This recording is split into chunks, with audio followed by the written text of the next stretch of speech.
The incubation chamber hummed softly in the quiet of the station's xenobiology wing.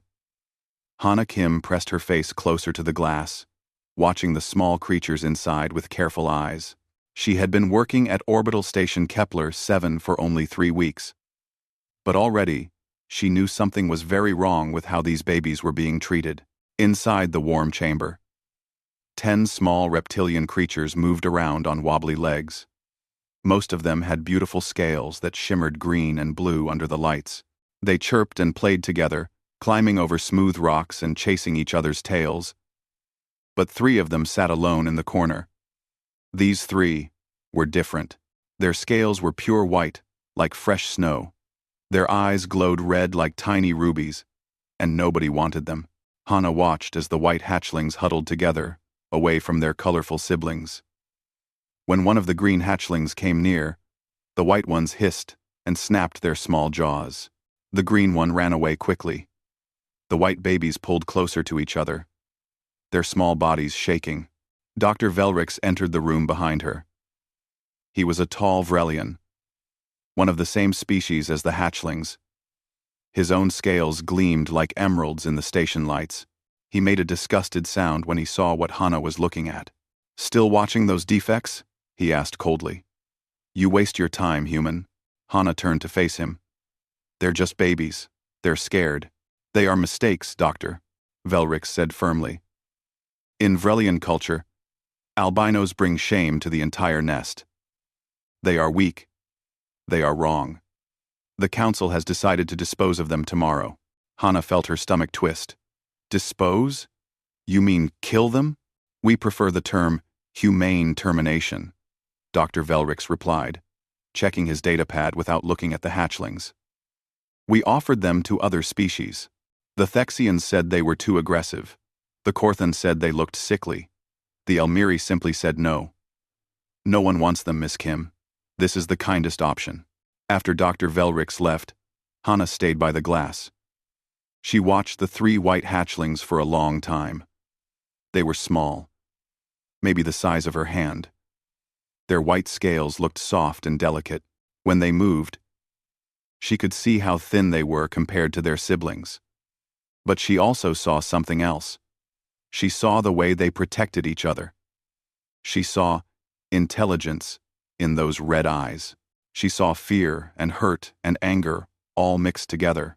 That night, Hana couldn't sleep. She kept thinking about those 3 small faces, about how they would die tomorrow just because they were born different. She thought about herself, too. Growing up, she had always been the strange one. The girl who read books about aliens instead of playing with other kids. The one who spent lunch breaks in the library instead of the cafeteria. She knew what it felt like to be rejected for being different. At 2 in the morning, Hana gave up on sleep. She put on her uniform and walked through the empty corridors to the xenobiology wing. The station was quiet at this hour. Only the hum of life support systems and the distant sound of ships docking broke the silence. She entered the incubation room and turned on just a small light. The hatchlings were sleeping, curled together in small piles.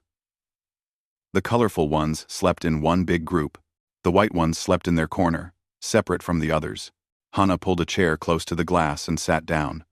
She didn't know what she was going to do. She just knew she had to do something. "Hey," she whispered softly. "Can you hear me?" One of the white hatchlings opened its red eyes. It stared at her with suspicion. Slowly, it stood up, being careful not to wake the other 2. It approached the glass cautiously, like a wild animal ready to run at any moment. Hana stayed very still. "I'm not going to hurt you," she said quietly. "I know everyone has been mean to you. I know you're scared." The hatchling tilted its head, studying her. Its small tongue flicked out, tasting the air, even through the glass. "My name is Hana," she continued. "I'm from a planet called Earth. I came here because I love learning about different species, about creatures like you. Repper, my name is Hana." The hatchling moved closer to the glass. Behind it, the other 2 white hatchlings began to wake up. They watched carefully, ready to protect their sibling if needed. Hana took a deep breath. Her voice was soft but steady. I know this might sound strange, but I have a question for you. She looked directly into those ruby eyes. Would you like to be friends? Climb. The hatchling froze. It stared at her for a long moment. Then something changed in its expression. The hard, angry look in its eyes softened just a little. It pressed one small paw against the glass. Hana smiled and pressed her finger to the same spot on her side of the glass. I'll take that as a yes, she whispered. The other two white hatchlings came forward slowly. They looked at Hana with less fear than before. One of them made a soft, chirping sound, different from the angry hisses she had heard earlier. I don't know how yet, Hana told them. But I'm going to help you. I promise. You're not mistakes. You're not defects. You're just different. And that's okay. She sat with them until the sun simulation began on the station, marking the start of a new day. The day they were supposed to die. But Hana had made up her mind. She wasn't going to let that happen. When Dr. Velrix arrived that morning, he found Hana still sitting by the incubation chamber. She stood up and faced him with determination in her eyes. I want to request a delay on the termination, she said. Dr. Velrix laughed. On what grounds? On the grounds that they're sentient beings who deserve a chance, Hana replied. Give me 2 weeks. Let me try to socialize them. If I fail, then... She couldn't finish the sentence. This is highly irregular, Dr. Velrix said, but something in Hana's expression made him pause. I will take it to Commander Park. But don't get your hopes up, human. Some things are simply not meant to survive. Hana looked back at the 3 white hatchlings. They were watching her through the glass. And for the first time, they didn't look angry. They looked hopeful. We'll see about that, Hana whispered. Commander Teo Park sat behind his desk, looking tired. He had been running Orbital Station Kepler 7 for 5 years, and he thought he had seen everything. But this young human intern was testing his patience. 2 weeks, he said slowly. You want me to delay an approved termination for 2 weeks because you think you can fix hatchlings that trained xenobiologists have given up on? Hana stood straight, trying not to show how nervous she felt. Yes, sir. I believe they can be helped. Teo studied her face. He saw the dark circles under her eyes from lack of sleep. He saw the determination in her expression. Finally, he sighed. Fine. 2 weeks. But if they show no improvement, or if they hurt someone, this ends immediately. Understood? Yes, sir. Thank you, sir.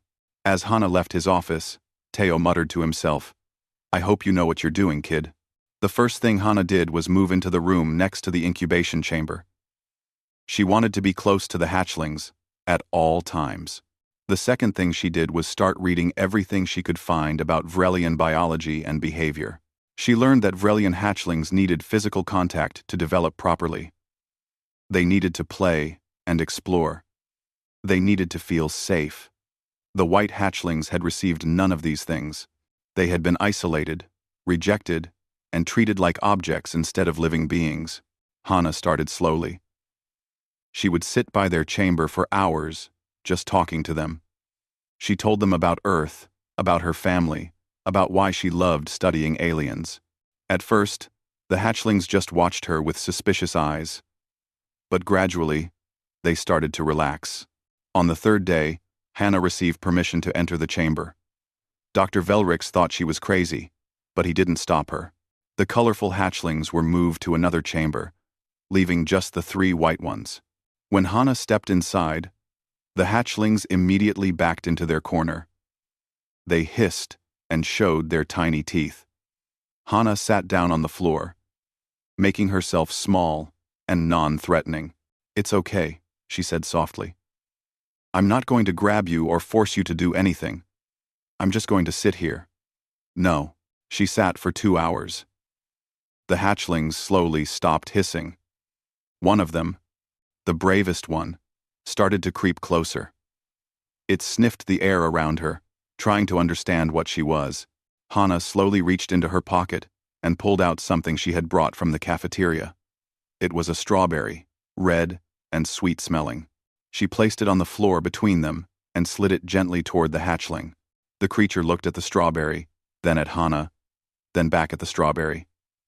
Finally, curiosity won. It darted forward, grabbed the fruit, and ran back to its siblings. They examined it together, sniffing and prodding it with their small claws. Then the brave one took a bite. Its eyes widened. It made a happy chirping sound and took another bite. The other two wanted to try it too.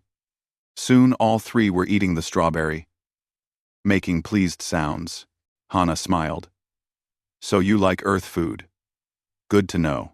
Every day after that, Hana brought them strawberries. But she also brought other things.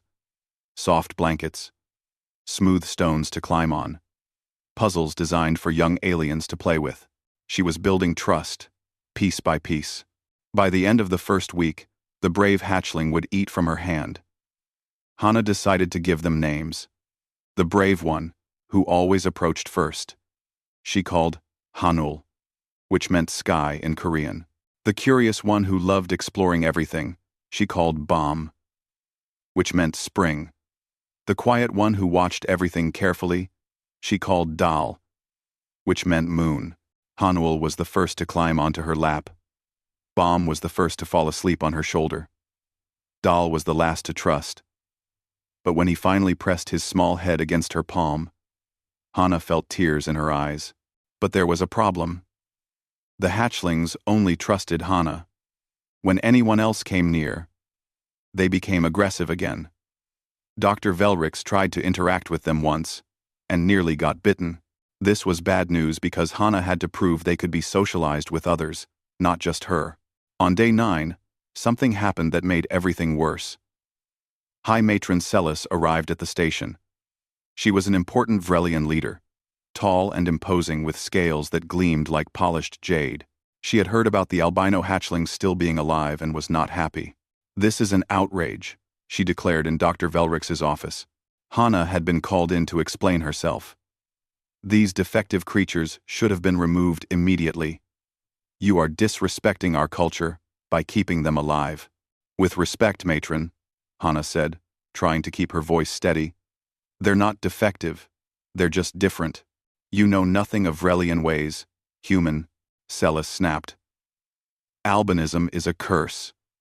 These creatures will never be accepted on our homeworld. They will live lives of shame and rejection. Termination is a mercy. They're happy now, Hana argued. They're learning and playing and they are aggressive and unsocialized, Dr. Velrix interrupted quietly. Miss Kim, you have done admirable work, but the matron is correct. They only tolerate you. They cannot function in normal society. Hana looked at Commander Teo, pleading silently for help. Teo rubbed his temples. You have 5 more days, Miss Kim. But I'm afraid if nothing changes, my hands are tied. That night, Hana sat with the hatchlings in their chamber. They were bigger now, about the size of cats. Bom was curled in her lap. Hanul was playing with a puzzle cube. Dal watched the door nervously, as he always did. I don't know what to do, Hana whispered to them. I need you guys to trust other people. But how can I ask you to trust when everyone has hurt you? Hanyul stopped playing and looked at her with those intelligent red eyes. He made a soft sound, almost like he was trying to comfort her. You understand me, don't you? Hana said. You're so much smarter than they think you are. Bom chirped and nuzzled against her hand. Dal finally looked away from the door and came to sit with them. Hana made a decision. Okay. Tomorrow, I'm going to ask for help. There's a xenopsychologist on this station, Dr. Yuna Che. She specializes in trauma. Maybe she can figure out what I'm missing. The hatchlings didn't understand her words, but they understood her tone. Something was going to change. They huddled closer to her, and Hana wrapped her arms around them gently. I won't give up on you, she promised. Outside the chamber, Dr. Velrix stood in the hallway, watching through the observation window. He saw Hana with the 3 white hatchlings, all of them peaceful together. Something about the scene made his chest feel tight. He remembered something from long ago, something he had buried deep. A small, white hatchling that had been his sibling, taken away when he was young. He had been taught to forget, to accept it as necessary. But watching Hana now, he wondered if his culture had been wrong. He turned away and walked down the hall, his mind troubled by thoughts he had never allowed himself to think before. Dr. Yunache arrived at the incubation chamber early the next morning. She was a small woman with kind eyes and gray hair pulled back in a neat bun. She had spent 30 years studying how trauma affected different alien species, and she had seen many sad cases. But something about this young intern's desperate message had touched her heart. "Show me everything," she told Hana. Hana explained how she had worked with the hatchlings. She showed Dr. Che her notes, her observations, and the small progress she had made. Then they watched the hatchlings together through the glass. Bam, Hanul, and Dal were awake and active. When someone walked by in the hallway with heavy footsteps, they pressed flat against the floor. When the air system made its normal humming sound, they hissed at the vents. Dr. Che watched carefully, making notes on her tablet. After an hour, she turned to Hana, with excitement in her eyes. "I think I know what's wrong," she said. "It's not behavioral. It's neurological." "What do you mean?" Hana asked. "Come with me," Dr. Che said. She led Hana to her office and pulled up genetic scans of the hatchlings. "Look here. The albinism in Vrelians isn't just about color. It comes with other genetic differences. Their sensory organs are different from normal Vrelians. They can see more, hear more, feel more." Hana stared at the scans. "So the station's normal environment is overwhelming them?" Dr. Che finished. "Imagine living in constant pain from bright lights. Imagine every sound feeling like a scream. They're not aggressive by nature. They're defending themselves from what feels like an attack on their senses. Can we fix it?" Hana asked desperately. "We can modify their environment," Dr. Che said. "Dimmer lights, sound dampening, softer textures. Let's try it and see what happens." They worked together all day. They installed special lights that were softer and warmer. They added sound-absorbing panels to the walls. They replaced the hard floor with something cushioned and comfortable. They even adjusted the airflow to be gentler. The change in the hatchlings was immediate and amazing. Within hours, they were calmer. They moved around their space with more confidence. Bomb started playing more actively.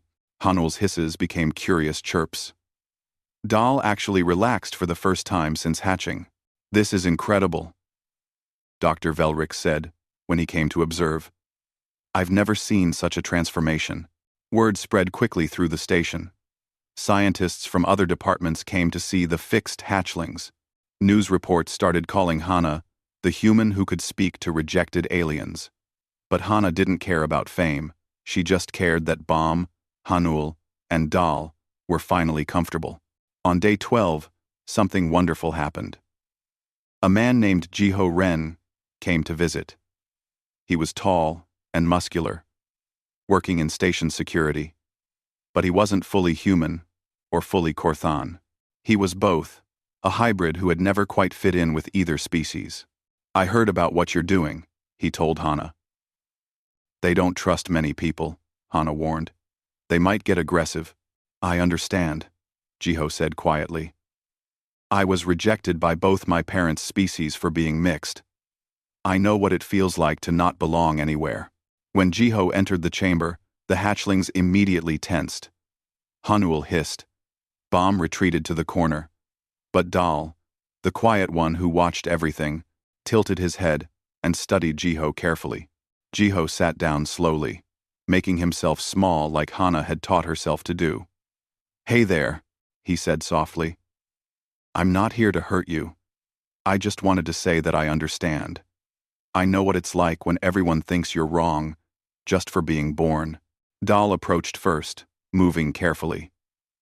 He sniffed Jiho's hand, then looked up at his face. Something in Jiho's eyes, some shared pain and understanding, made Dal press his small head against Jiho's palm. Hana felt tears building in her eyes. It was the first time the hatchlings had trusted someone other than her. Bom and Hanul watched their sibling carefully. If Dal trusted this big male, maybe they could too. Slowly, they came forward. Soon all three hatchlings were investigating Jiho, climbing on his arms and making curious sounds. "You're beautiful," Jiho whispered to them. "Don't let anyone tell you different." That night, Hana felt hopeful for the first time in days. The hatchlings were socializing. They were growing. They were proving everyone wrong. Tomorrow was day 13. She only had 2 days left. But maybe, just maybe, everything would be okay. Then, at 3 in the morning, the alarm started screaming. Hana jumped out of bed and ran into the hallway. Red emergency lights were flashing. An automated voice repeated, "Coolant leak in Section 7. Evacuate immediately. Coolant leak. Coolant leak." Her first thought was the hatchlings. She ran to their chamber and found them terrified, huddled together as the alarm blared. But they were safe here. Section 7 was far from the xenobiology wing. "It's okay," she told them through the glass. "You're safe. I'll be right back." She joined the emergency response team. Section 7 was in chaos. Toxic coolant was spilling from broken pipes, filling the air with dangerous fumes. Everyone was being evacuated. The response team worked quickly, checking every room and corridor. "Everyone's accounted for," someone reported. "We can seal the section." "Wait," Hana said suddenly. Something felt wrong. "Where's Sumi?" She was working late shift maintenance. The team leader checked his roster. His face went pale. "She's not responding to her comm. She must still be in there. But the fumes are too thick now. We can't risk sending people in without proper gear. And that will take 20 minutes to retrieve. 20 minutes might be too late." Hana ran back to the xenobiology wing. An idea had struck her. Crazy, but possible. The hatchlings had enhanced senses. If they could detect so much from their chamber, maybe they could detect a person through the station walls. But when she arrived at the chamber, her heart stopped. The security glass was cracked, damaged by something falling during the emergency. And the hatchlings were gone. "No, no, no," Hana whispered. She looked at the vent cover near the ceiling. It had been pushed open from the inside. "They're in the vents." She grabbed her comm. "Commander Park, the hatchlings have escaped. I think they're heading toward Section 7. "What? Why would they go toward danger?"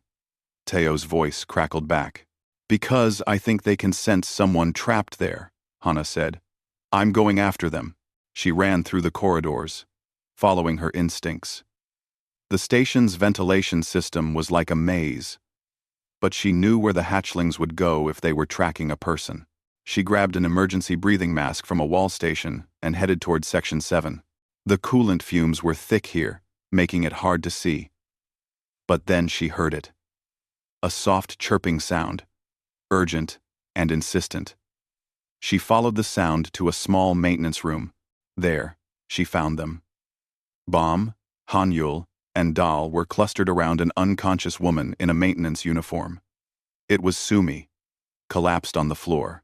Hanul was tugging at her sleeve with his teeth, trying to drag her. Bom was pushing at her face with his snout. Dal was making loud chirping sounds, as if calling for help. "Good boys." Hana gasped. She fitted her breathing mask over Sumi's face first, then called for help. Within minutes, Jiho and the emergency team arrived with proper equipment. They carried Sumi out quickly. The medical team said she would be fine. She had breathed some fumes, but not enough to cause lasting damage.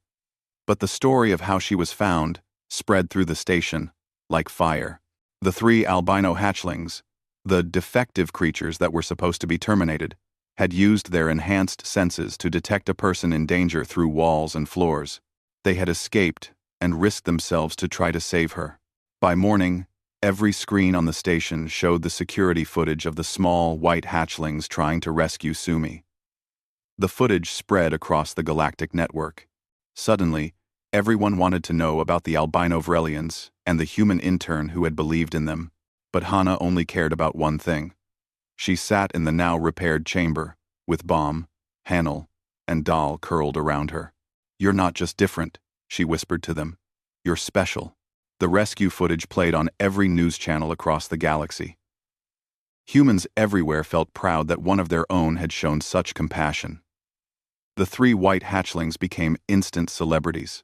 Children from dozens of worlds drew pictures of them. Scientists wanted to study them. Everyone had an opinion about the albino Vrelians, who had saved a life. But not everyone was happy. In the Vrelian government chambers, High Matron Celis watched the footage with cold eyes. Around her, other high-ranking Vrelians muttered angrily. Their species looked weak now. It seemed like they had tried to kill heroes. The embarrassment was unbearable. "This human has made fools of us all," Celis said. "The hatchlings must be returned to Vrel immediately, for proper cultural education." Everyone in the room knew what that meant. The hatchlings would disappear quietly once they were back on the homeworld. No one would ask questions. The embarrassment would be erased. The demand came through official channels. The Vrelian ambassador delivered it personally to Commander Teo Park. Return the hatchlings to Vrelian custody within 7 days, or face severe diplomatic consequences. Trade agreements would be cancelled. Defense pacts would be reconsidered. The message was clear. Give us the hatchlings, or lose everything. Teo called Hana to his office. She came with Jiho, who had become her close friend and helper with the hatchlings. The 3 white creatures, now the size of medium dogs, followed behind Hana like loyal pets. "I'm sorry," Teo said, and he truly looked sorry. "The pressure from above is too much. The Vrelian government has too much power. If I refuse, it could start a serious conflict." "They'll kill them," Hana said flatly. "You know they will." "I know," Teo said quietly. "But I have to think about the thousands of people on this station, about Earth's relationship with the Vrelian Empire. Bedians, unrated. I can't risk everything for 3 hatchlings, no matter how special they are." Hana felt like the floor had dropped out from under her.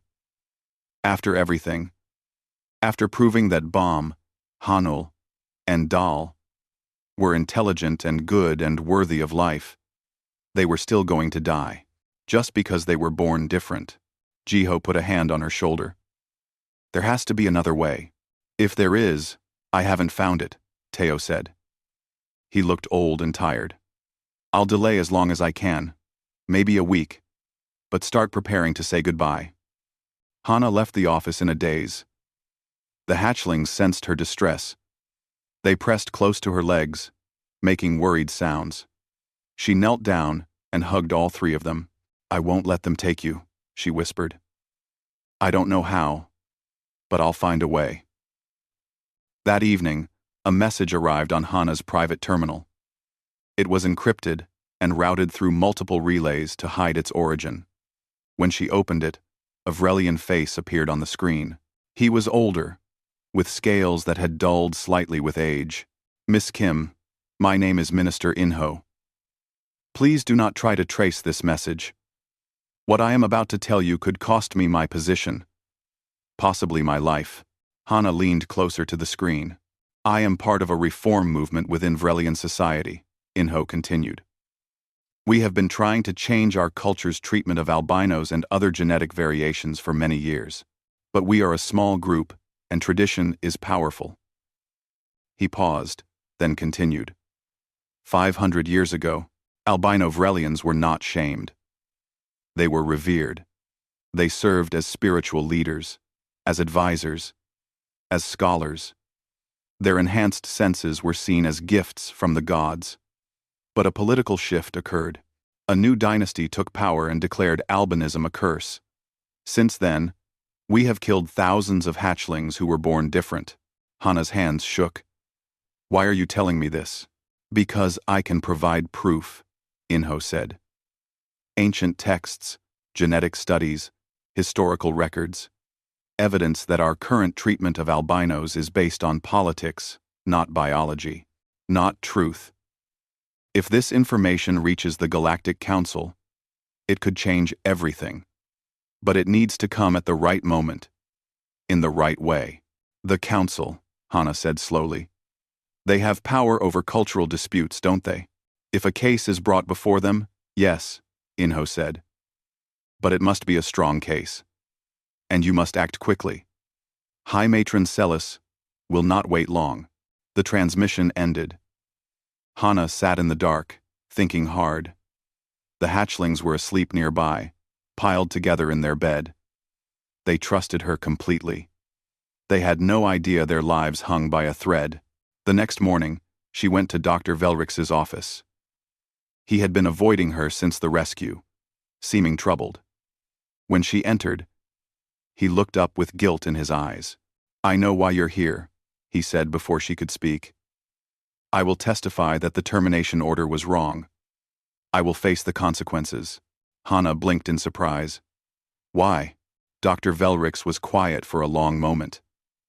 Then he spoke, his voice barely a whisper. "Because I had a sibling, a white hatchling, like them. I was 5 years old when the removal specialists came. I tried to hide her, but my parents pulled me away. They told me to forget, that it was for the best. I have carried that guilt for 60 years. He looked at Hana with eyes full of old pain. "When you asked to save those hatchlings, I wanted to say yes immediately, but fear stopped me. Fear of going against my culture, of being shamed, of admitting that what happened to my sibling was murder. I have been a coward." "You're not a coward," Hana said gently. "You're someone who was hurt and taught to accept it. But you can help us now." "Tell me what to do," Dr. Velrix said. Hana smiled. "We're going to take this to the Galactic Council." The next 3 days were chaos. Hana, with help from Jiho, Dr. Che, and Dr. Velrix, prepared a formal petition to the council. They gathered evidence, brain scans, showing the hatchlings' enhanced neural structures, behavioral studies, proving their intelligence, testimony from Sumi about the rescue, and the historical records that Minister Inho had secretly provided. High Matron Celis heard about the petition and was furious. She arrived at the station with a full diplomatic team, demanding the hatchlings be turned over immediately. But Commander Teo, backed by legal advisors from Earth, managed to delay until the council hearing could take place. During this time, something beautiful happened. The hatchlings continued to grow and learn. Baum discovered he could sense emotional states through some kind of enhanced pheromone detection. When people were sad, he would gently press against them until they felt better. Hanuel could detect electromagnetic fields, which made him amazing at finding technical problems in the station's systems. Dahl had a photographic memory and could repeat complex patterns after seeing them just once. They were not defective. They were extraordinary. On the 6th day, the council sent word. A hearing would be held in 2 days. All parties were to present their cases. The fate of the 3 albino hatchlings, and possibly the fate of all variant Vrelians, would be decided. That night, Hana couldn't sleep. She sat with the hatchlings in their chamber. They were big now, almost as large as she was. Their white scales gleamed in the soft light. Their red eyes watched her with intelligence and understanding. "Tomorrow we fight for your lives," she told them. "I'm scared. What if I fail you?" Dahl approached and pressed his large head against her chest. Baum curled around her feet. Hanuel made a soft, trilling sound that seemed to say, "We trust you." Hana wrapped her arms around them and closed her eyes. Whatever happened at the council, she had already succeeded in one way. She had shown 3 rejected creatures that they were loved, that they mattered, that they deserved to exist. And sometimes, that was the most important thing of all. The Galactic Council chambers were massive, designed to hold representatives from thousands of different species. Hana had never felt so small in her entire life.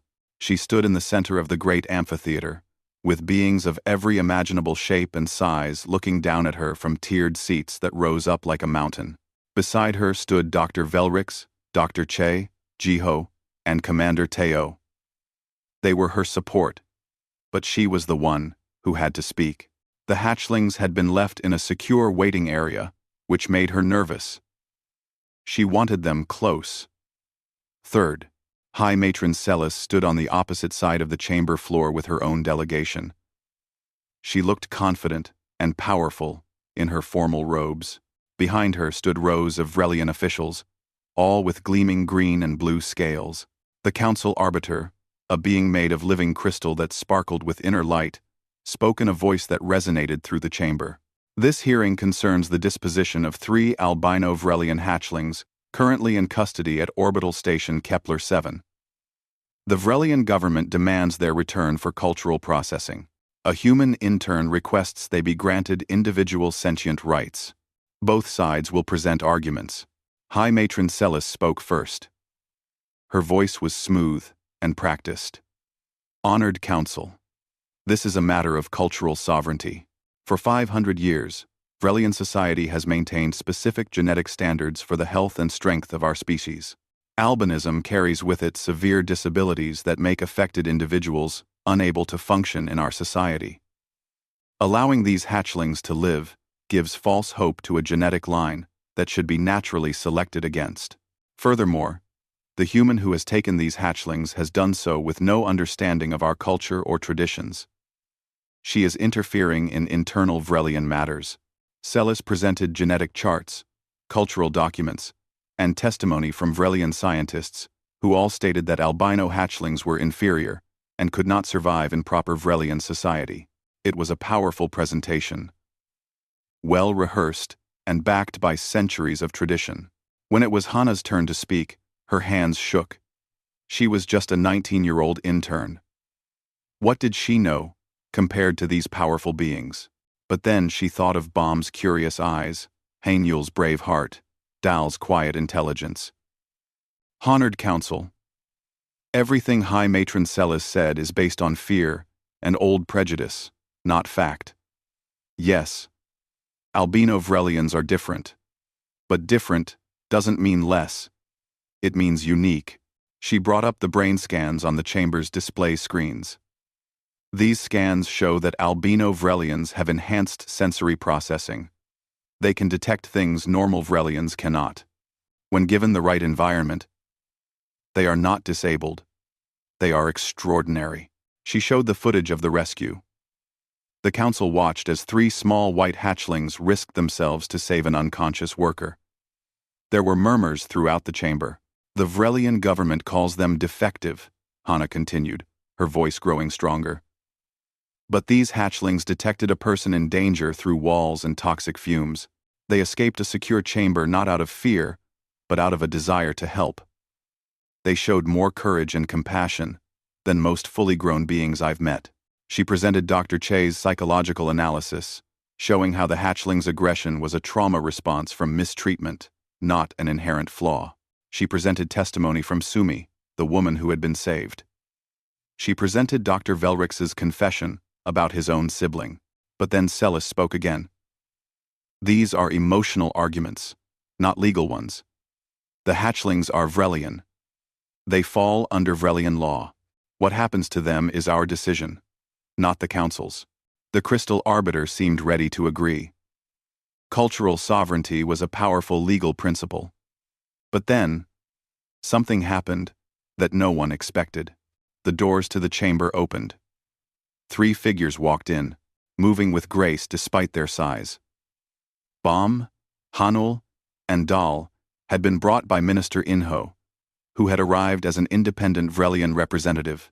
The hatchlings were magnificent now, each the size of a large dog. Their white scales gleamed like pearls under the chamber lights. Their red eyes looked around the assembly with calm intelligence.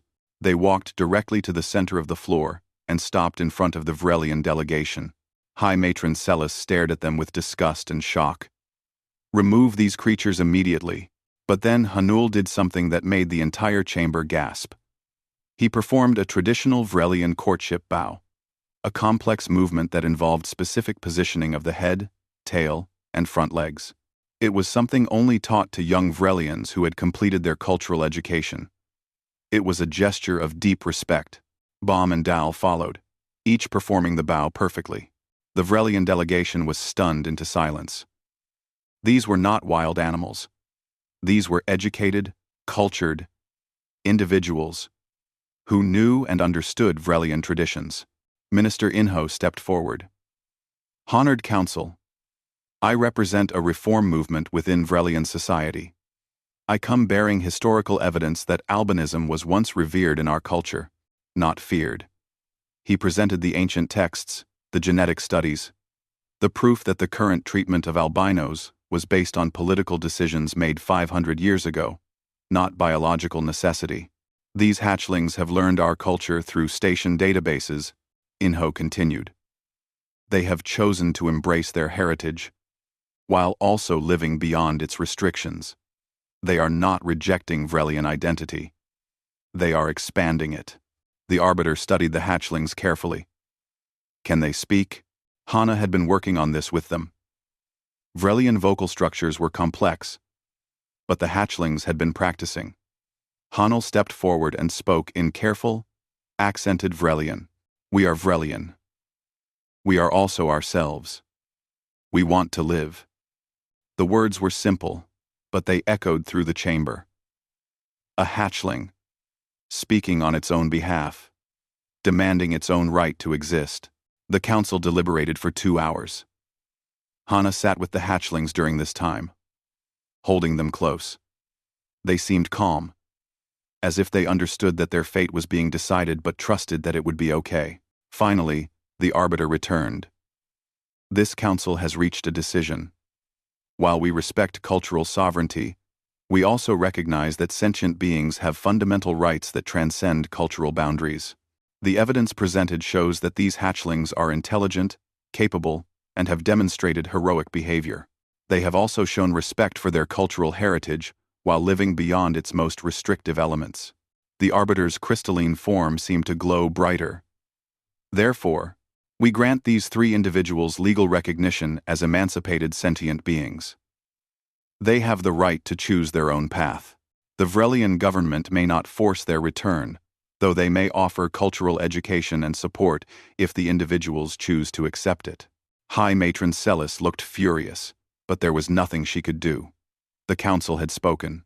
The decision was final. Hana felt tears streaming down her face. Jiho was grinning. Dr. Che was applauding. Even Dr. Velrix was crying openly.